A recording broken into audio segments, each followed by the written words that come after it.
route. Something, I repeat, has happened in the motorcade route.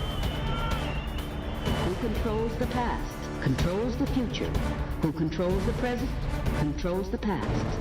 The death of bin Laden marks the most significant achievement to date in our nation's effort to defeat al-Qaeda. All you got to do is start looking around, start thinking for yourself, start investigating things, and you will see it all right there.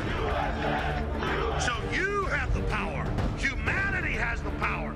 We have the power. Do you want to fight? You better believe you got one. Let us never tolerate outrageous conspiracy theories. As for me, give me liberty or give me death.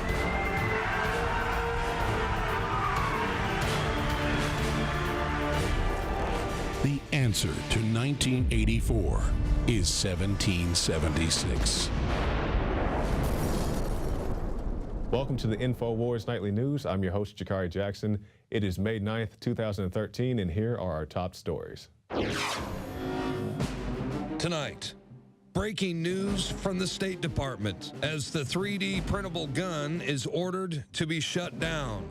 Meanwhile, in Seattle, over 700 firearms collected by the gun buyback program are set to be melted down and turned into plaques inscribed with children's peaceful messages. Then, another CNN hoax is revealed as news anchors try to pretend they are not in the same parking lot. Boy, did I almost look stupid. All that and more up next on the InfoWars Nightly News. And welcome back. Top story headline, breaking 3D printable gun ordered to shut down by government. Now, this is a story that broke today on the Alex Jones Show. Cody Wilson called into our show and he said, hey, I got this letter. If we can put that letter on the screen for our viewers. This is the letter that I was sent saying that I need to shut my site down, or at least remove certain aspects of the site. And we'll get more into this a little bit later because Cody will actually be joining us in our third segment. So stay tuned for that. It's breaking news that you do not want to miss. Now we'll move on now to the Benghazi front. Headline, Benghazi whistleblower, I've been demoted for challenging Susan Rice's claim.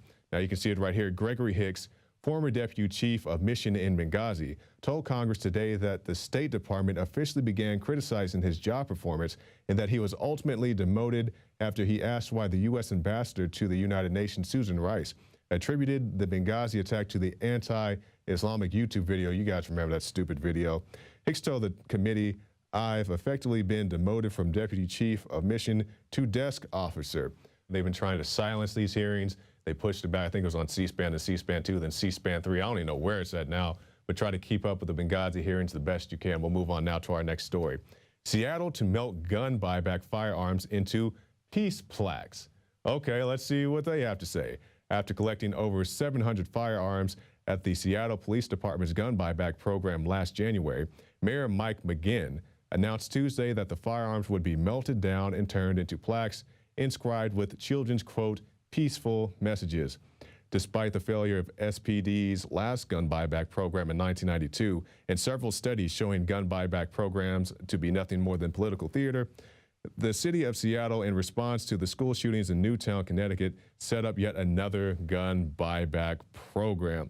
Now, I'm not exactly sure how they run their operation in Seattle, but we showed you this story, I believe it was just 2 or 3 weeks ago, how in Arizona, they take the guns from the gun buybacks and then resell them. Because you would think that they would destroy these firearms, but not in Arizona.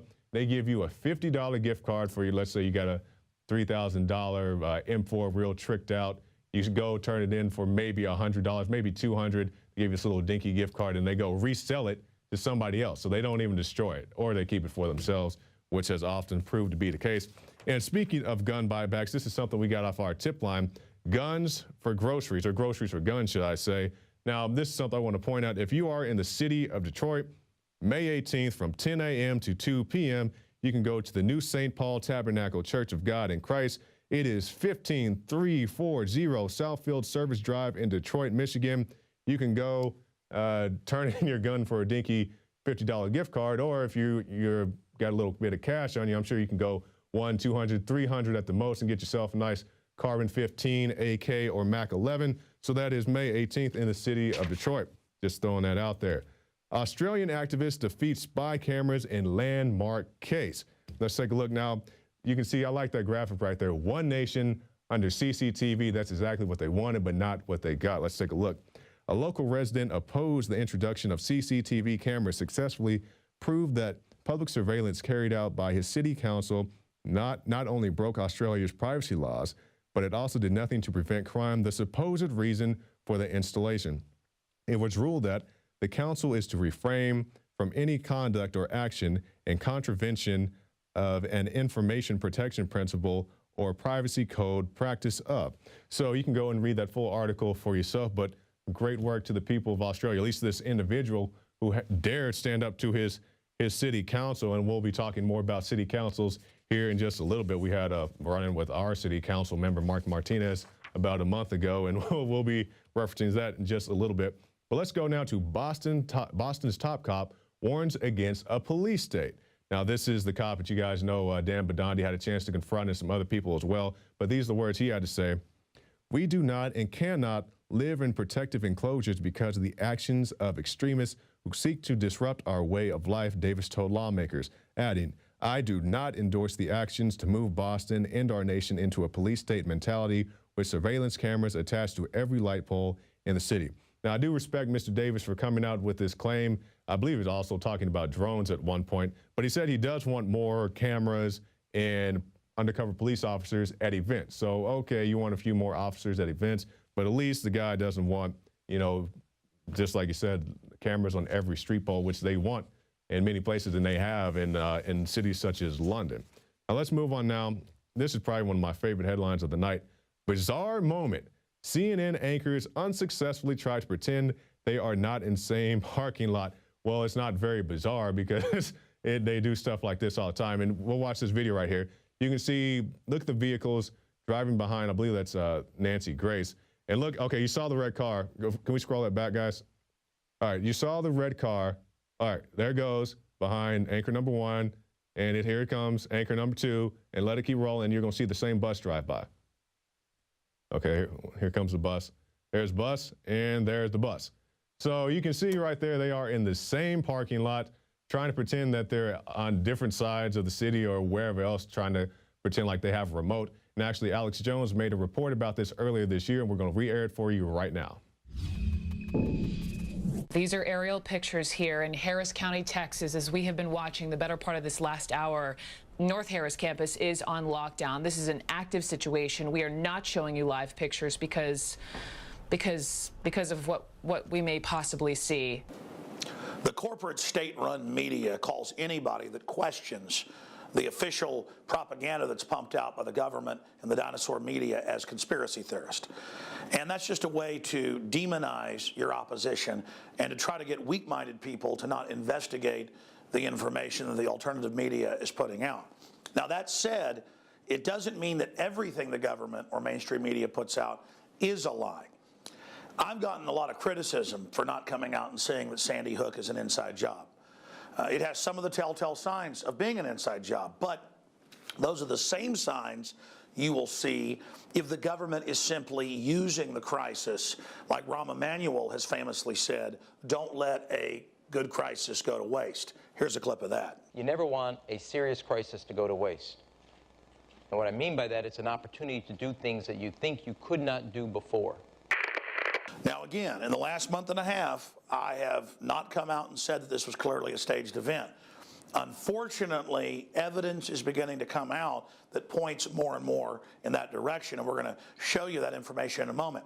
Now, a lot of the tens of millions of video views on YouTube concerning the Sandy Hook hoax surround CNN and what appears to be people who've been coached, people who've been given cue cards, people who are behaving like actors.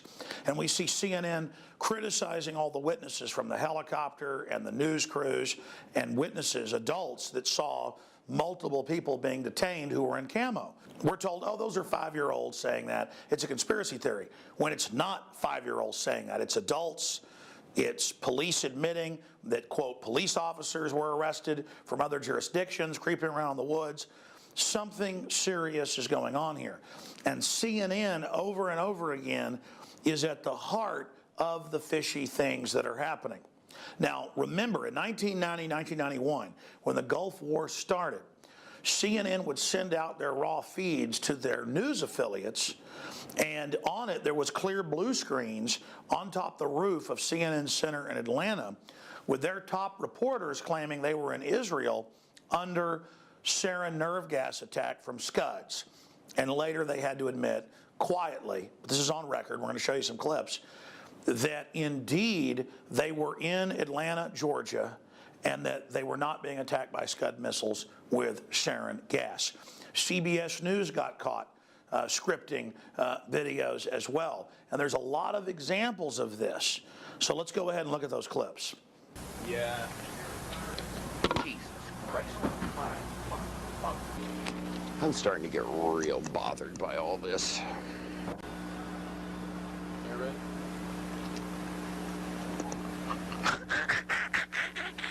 Boy, did I almost look stupid.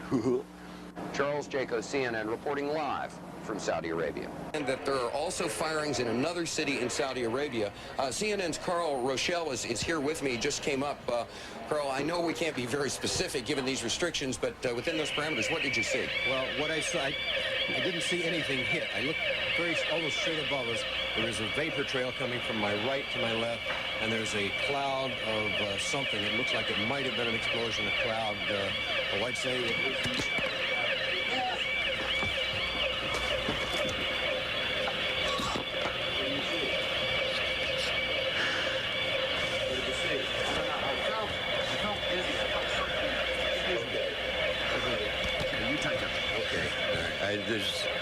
My apologies for these putting on a gas mask.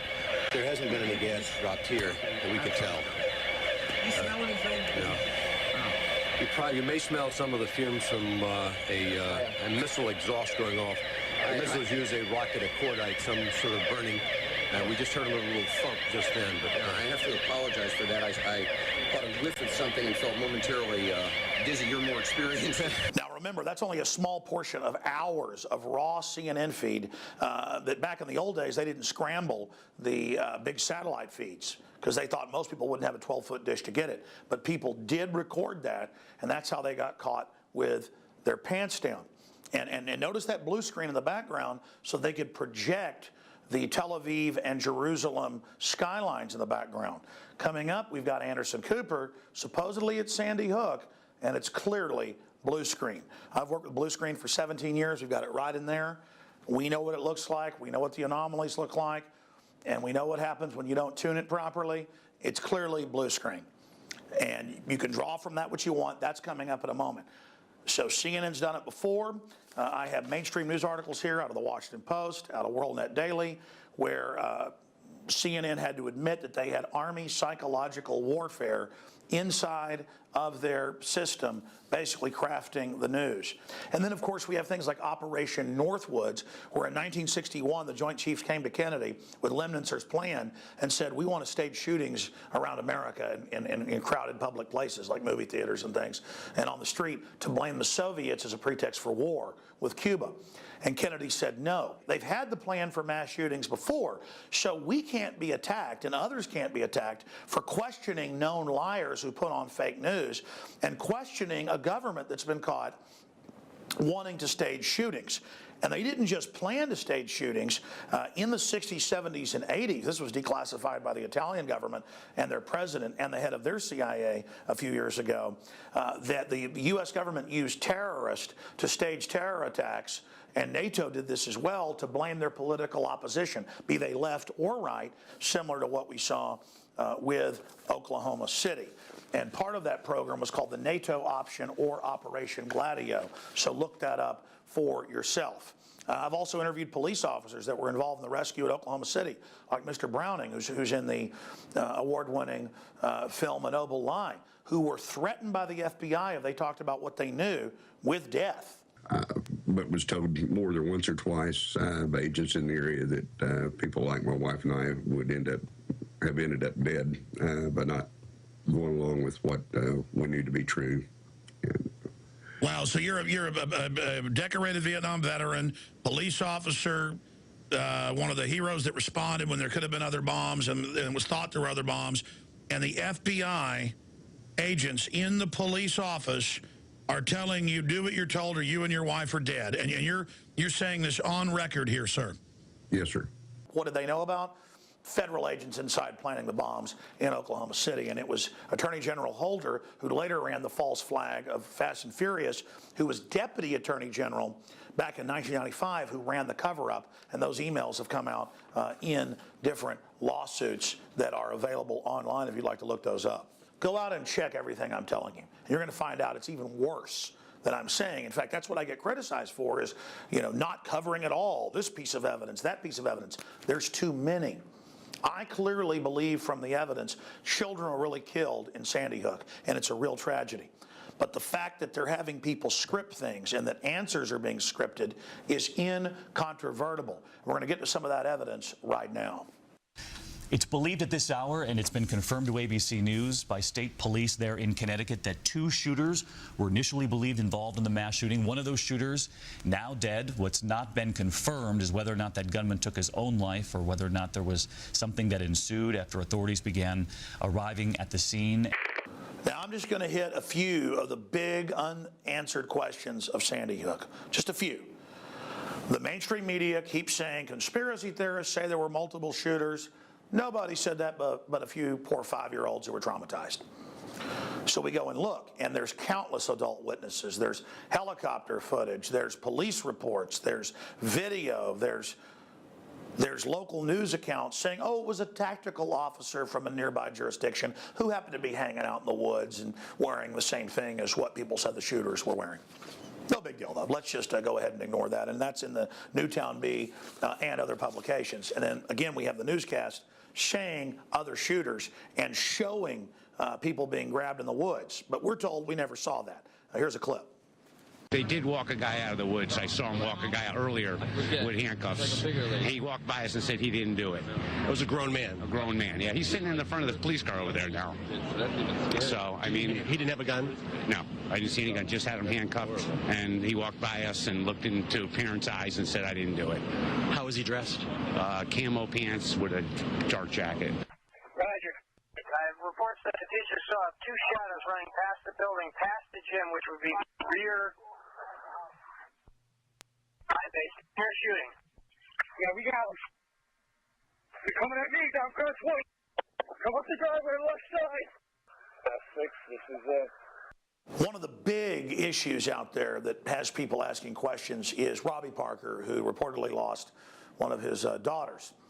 And people see the photos out there where it looks like Obama's meeting with all 3 of his children and things like that.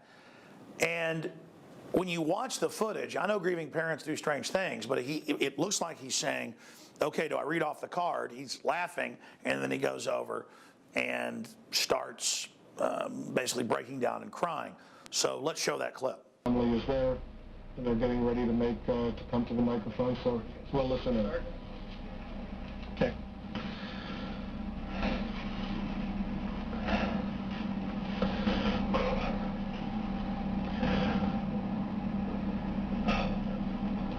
My name's Robbie Parker. My family is one of the families that lost a child yesterday in the Sandy Hook Elementary School shootings here in Connecticut. I haven't touched this, okay? All I know is they're seizing on it. They staged Fast and Furious. The head of Gun Owners of America has said on my own show, Larry Pratt, that if they'd staged Fast and Furious that killed thousands, our government, to blame the Second Amendment, they'd stage anything. What is your take right now on this situation? What do you, I mean, obviously they're seizing on it politically. Obama's saying you shouldn't have Semiano. We're seeing Michael Moore, all the usual suspects. Sure. Bloomberg's telling police to go on strike. We're going to cover all those points. But what does your gut tell you? Now, we have to admit that maybe this is something that our government is capable of, because this is only 12 people murdered. They were good for 400 in Fast and Furious. All I know is overall gun crimes going down, so I'm just defending the Second Amendment. But people are pointing this out. I didn't cover it until last week. They had the Lone Star College gang-related shooting where 3 people were shot, thank God not killed. And CNN kept saying, we're not going to show you live feeds because of what you might see. We're going to show that in a moment. And I was watching the local KHOU and getting to see what people were actually saying. And so that's a big deal in news when they start deciding not to show you helicopter footage because of what you might see. Another school shooting. These are aerial pictures here in Harris County, Texas, as we have been watching the better part of this last hour. North Harris campus is on lockdown. This is an active situation. We are not showing you live pictures because of what we may possibly see. As a result, we are showing you delayed tape pictures as police, SWAT, FBI now. This is the same CNN that staged Scud attacks that their people were supposedly under with a blue screen. Now, ladies and gentlemen, the finale. I saw this footage where Anderson Cooper turns. He's supposedly there at Sandy Hook in front of the memorial, and his whole forehead and nose blurs out. I've been working with blue screen, again, for 17 years. I know what it looks like. It's clearly blue screen. Clearly. And I thought, that's got to be somebody's doctored YouTube. There's no way. We went to CNN, found a link where the whole interview had been posted. It's been removed. Oh, by the way, just like some of the earlier clips, like Robbie Parker, have been removed. I forgot that. So I'm thinking, okay, they took it down. Let me go to archive.org, which is a respected group that puts the archives up, and I found it all unedited right there, exact same footage in high def. And we're going to show you a clip of that right now, full size, and then we'll enhance it and blow it up. All right, folks. Again, when we see these anomalous clips, we actually do our best to go to the source. And the best we can tell, they did post the entire interview after they did it on CNN.com, but it's been removed. But we went to Internet Archive, highly respected archive.org. This is not some, quote, conspiracy site. This is archive.org. They've got an unedited entire interview in 10-minute chunks. That's how they do it. So here it is at the very beginning of this chunk where his nose disappears, and we have blue screen here. It's clearly blue screen. Is there anything else you want to say? Is there anything else you want to say?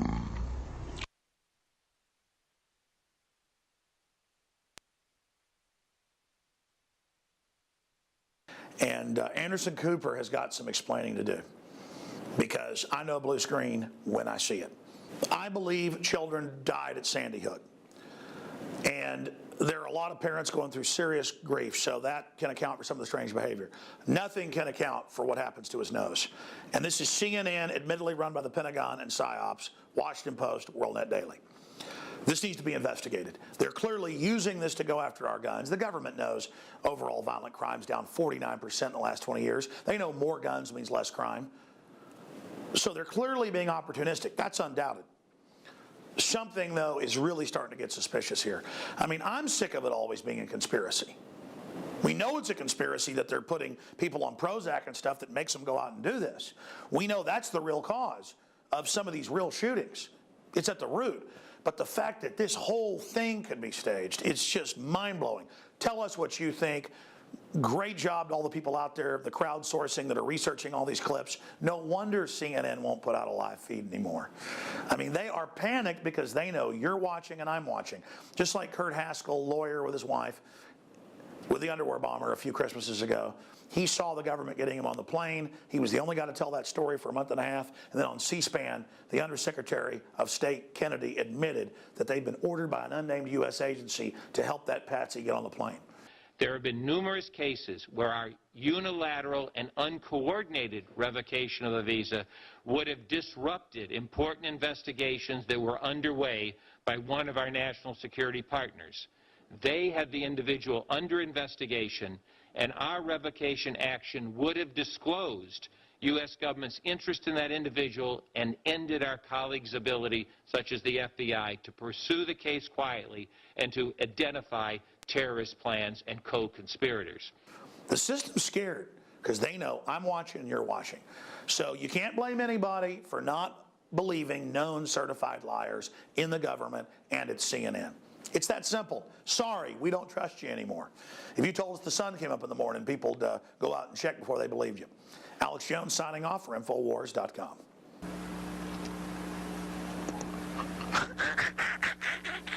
Boy, did I almost look stupid. Charles Jaco, CNN, reporting live from Saudi Arabia. So nothing new from CNN. They've been doing this for a very long time. Would not be surprised at all if something like this happens again in the very near future. We'll move on now. Farmer faces jail time for feeding community. How dare you dare to feed your community? Wisconsin dairy farmer Vernon Heschberger is charged with 4 criminal misdemeanors that could land this husband and father in county jail for up to 30 months with fines of over $10,000. The Wisconsin Department of Agricultural Trade and Consumer Protection targeted Heschberger for supplying a private buying club with fresh milk and other farm products. We know that by the raids that you don't supply people with fresh milk and fresh cheeses and so on. He is charged, Heschberger is charged, among other things, with operating a retail food establishment without a license. Heschberger repeatedly rejects this, citing that he provides foods only to paid members in a private buying club and is not subject to state food regulations. So here's another guy who just wants clean milk and non-irradiated food, but if he dares to do something outside of the jurisdiction, or should I say outside of the financial backing of, like, say, a city permit or, you know, having some kind of a commercial establishment, they want to throw the guy in jail. So I definitely encourage people to contact, I believe this is Barbaroo, Wisconsin, contact the city council, contact Mr. Heschberger himself if he so desires. Contact the mayor or anybody you can, the prosecutor, lo and behold, and say, hey, leave this guy alone, let him sell his milk and cheeses and so forth. Now I want to move on now to a little bit of police brutality. The streets here in Austin are pretty much locked down as our Emperor Obama is riding around in his private planes and helicopters and so forth, and people are just laying out on the streets for him to walk over. I mean, maybe that hasn't happened yet, I'll throw the yet out there. But speaking of police just acting wild, let's take a look at this clip. Rochester, New York police officers assault disabled man with motorized wheelchairs. Let's go ahead and play that clip now. Oh my God! Oh my God! Come on, come on, come on, I am. Come on, come on! Yo, real talk. And they maced him. He was at the bus stop. He kicking him. Oh, you can't even call the police on the police scrap. Come on. Let's go. Come on, go. Oh. All right, and the context for that clip was the guy in the wheelchair, I guess, was maybe a little belligerent. He was maybe right around yelling and, you know, maybe being obscene. I'm not exactly sure. But anyway, the police responded. You know, we saw 2 officers throw the guy to the ground, kick him, mace him. Then you saw several other officers come to detain this man in a wheelchair, of all things. This guy needed 4 or 5 officers, several cop cars to restrain this non-struggling man. And that's just the type of police state we live in. And speaking of police states, David Knight has a special report talking about the police chief, or maybe it's the commissioner in Washington, D.C., threatening Adam Kokesh and his followers, anybody who chooses to join him on July 4th, with arrest if they choose to enter Washington, D.C. with a loaded firearm. Well, Washington Police Chief Kathy Lanier had this to say when asked about Adam Kokesh's planned 4th of July march into Washington with loaded rifles. First of all, I want to clear up, there's a difference between civil disobedience, which I think this is being portrayed as a civil disobedience, and actually violation of the law. I mean, there's 2 different things here. So civil disobedience, people come to Washington, D.C. to protest policies and government policy all the time, it's no problem. But when you cross into the District of Columbia with firearms and you're not in compliance with the law, now you're talking about a criminal offense, and there's going to be some action by police. So Chief Lanier wants to make some kind of a distinction between civil disobedience and violating the law. So here again is her definition of civil disobedience. Civil disobedience, people come to Washington, D.C.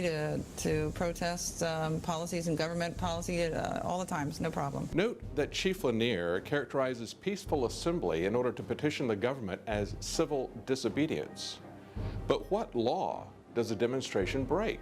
When someone exercises their right to protest, specifically recognized by the First Amendment, how is that disobedience in any way?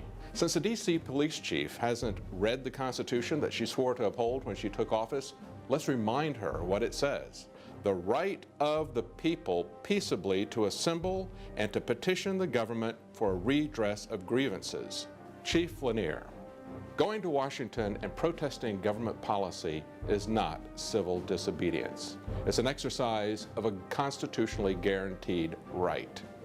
Civil doesn't mean polite. It means government. And as we all know from experience, government is not always civil. Disobedience means to actively and publicly disobey laws that are unjust. It is violating the law. Martin Luther King had this to say about violating a court order against him marching. That I do feel that there are two types of laws. One is a just law and one is an unjust law.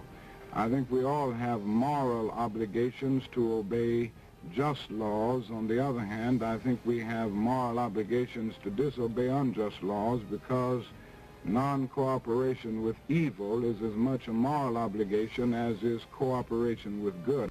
Civil disobedience always involves violating a law. That's where the disobedience part comes in. So Kathy Lanier's distinction between civil disobedience and violating the law is nonsense. But what is the law that Adam Kokesh and his marchers would be disobeying or violating? The very law that was struck down by the Supreme Court in 2008 in D.C. versus Heller. Now, it's interesting to note that Dick Heller, the plaintiff in the case, was actually a D.C. cop who was suing for his right to carry a gun off duty. Of course, the real precedent for it being an individual right is the Second Amendment itself. Both the Court of Appeals and the Supreme Court of the United States ruled that D.C.'s gun laws violate the Constitution. Washington, D.C.'s Firearms Control Regulation Act of 1975 specifically outlawed handguns and requires all firearms, including rifles and shotguns, to be kept, quote, unloaded and disassembled or bound by a trigger lock.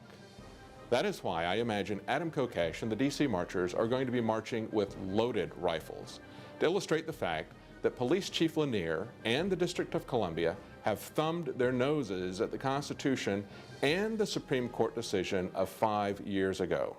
So Police Chief Lanier, there is no difference between civil disobedience and violating the law. But since you maintain there's a distinction, I would ask you, is your refusal to obey a Supreme Court ruling of 5 years ago that was made specifically about your gun laws, and your refusal to obey the Constitution that you swore to uphold, is that civil disobedience, or is that violating the law? For InfoWars, I'm David Knight. And win, lose, or draw, I definitely admire Adam for going through with this. You know, you have to judge for yourself whether this is going to be right for you or not. I believe Alex is going to go. I don't know if he's going to be armed or not, but Adam will be armed and definitely interested in seeing what happens here. It's definitely going to be history-making, if nothing else. So let's go on to our last article of the night. Man arrested for allegedly shooting realistic toy gun with kids in Queens Park. Let's just roll the footage there. Jack Pawlowski was led out of his Queens home in handcuffs in front of his stunned-looking wife and 3 young kids. He said nothing as detectives put him in their car. I don't tend to take things lying down. I confronted him. I don't care if that firearm is plastic. That's absolutely unacceptable. He told us he took one of these toy guns and 2 of his kids around the corner to Ditmars Park. The 54-year-old Pawlowski is charged with reckless endangerment, endangering the welfare of a minor, resisting arrest, and possession of an illegal BB gun. Completely ridiculous. If we can go to that full screen so people can see the quotes that some of these people had to say. If we can scroll through a little bit. I want to read this one. Yes, right there. I mean, he's brandishing a firearm, and I don't care if that firearm is plastic. It's unacceptable. That from a self-appointed busybody and snitch, a woman out there, hey, I don't care if you're playing with toys or BB guns. It's so out there, and I'm offended. And also, you saw the city councilman in that clip who had something to say, said you cannot run around with a realistic-looking gun. And I can tell you from personal experience, anytime a city councilman and a self-appointed snitch like that get together, somebody gets screwed. Myself and David Knight witnessed that when we went to the Moms Demand Action rally.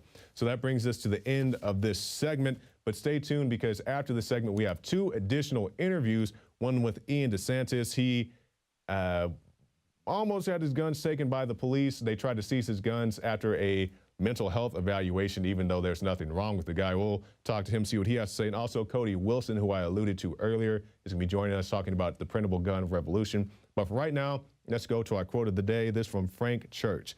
In examining the CIA's past and present use of the U.S. media.